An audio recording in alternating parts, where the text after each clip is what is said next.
my name is Justine Shelton, and I'm a certified mini yoga therapist.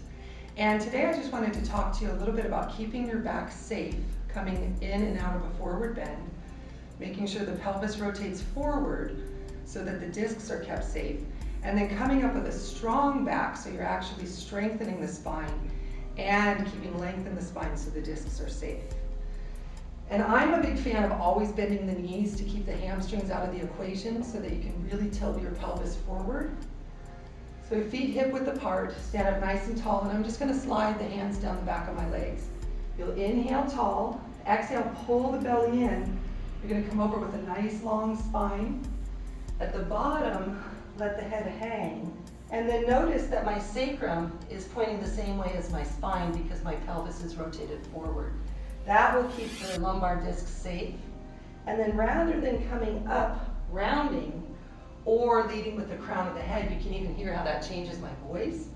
We're going to engage the abs, draw the shoulder blades together, and come up with a nice long spine. So I'll do it once without talking.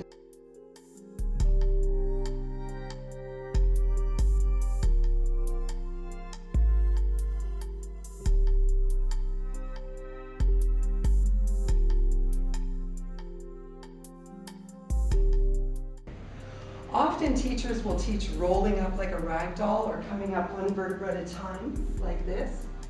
And when I was a new teacher, I taught that as well.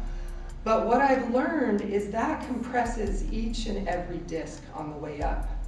And when you compress the discs in the front, they push to the back or to the side in a lateral bend. That's why you always want length. And what can happen is air might escape or the disc might start to protrude.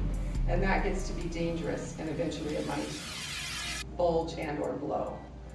So avoiding that rolling up, and that doesn't serve to strengthen our back.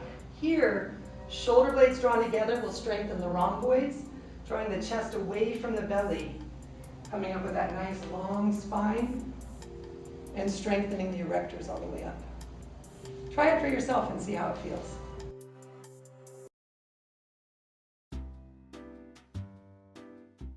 You all know that Paula and I and Panosh, we love to teach to seniors. It's really one of our passions.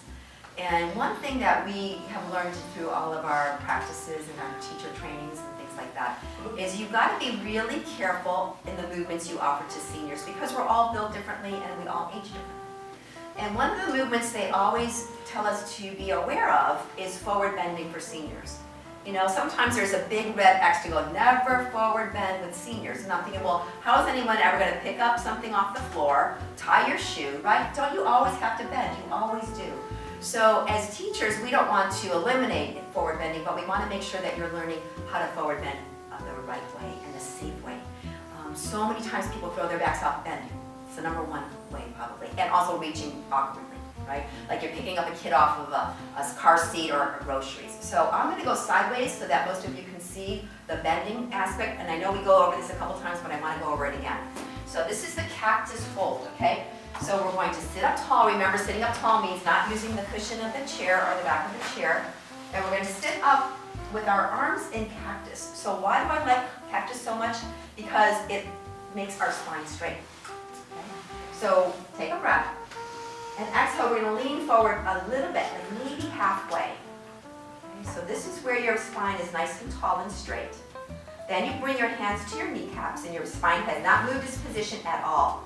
Once we start to fold towards the floor, you're sliding your hands down your shins, your spine is still in the same line. Now, if you start to feel like you're going to round your lower back, then you stop there. If you feel you can keep going and your lower back is kind of still long, then go down. Once you're down at the bottom, then you can drop your head.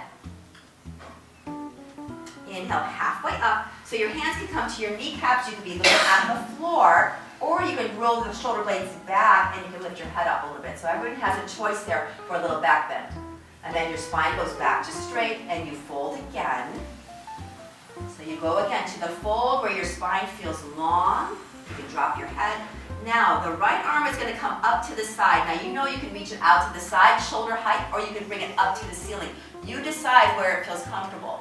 And then bring it down. And then it's the left hand all the way up. Bring it all the way up. And and bring it down. Now, let's come up with our arms in cactus, just so that we can see how much work we have. Arms in cactus. Inhale all the way up. All the way up. Good. And then release. Isn't that a lot of concentration and a lot of effort, right? So that is where we want to be whenever we are folding, okay? So even if we're trying to get something off the floor, right? We're kind of bending the knees and we're folding and folding down like this. The worst thing you can do is go like this and pick up something. The very worst thing. There's so much gravity pulling on your check. And then the second worst thing, everybody, is coming up like this. That's the worst, because gravity is pulling your spine in a very arched position, makes it very precarious. That's why when we come up, you want to come up either with cactus arms, because you look at your back is straight, or when we're down, we come up with arms out to the side, but that doesn't mean we're rounded, right? It means the back is still straight and the arms are out to the side. So I really want to reinforce that, just because I know so many people in my own family that have hurt their backs. And I want to keep everybody's backs really, really healthy.